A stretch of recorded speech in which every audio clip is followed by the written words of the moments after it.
Welcome to our tutorial series for the Resident Portal. In this video, we will show you how to register for your Resident Portal account.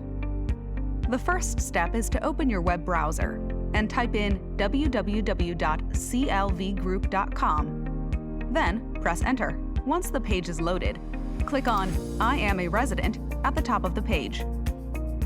Next, you're going to click on Log in to Resident Portal.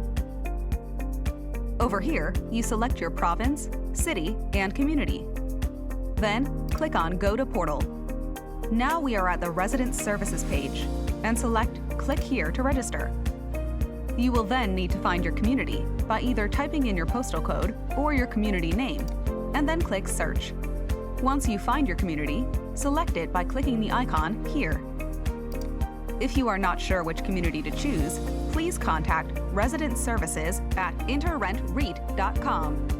On this page, you will need to fill out all the text boxes, but make sure to match your name and email address you entered in your residency applications. Make sure to fill out all the mandatory fields, which are identified by the asterisks here.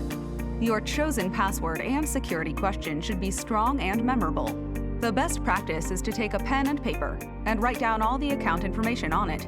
You can then refer to it anytime if needed.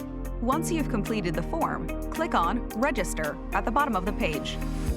Shortly after, you should receive a verification email to your email address. Access your email and click on the verification link within to complete your registration. You are now officially registered.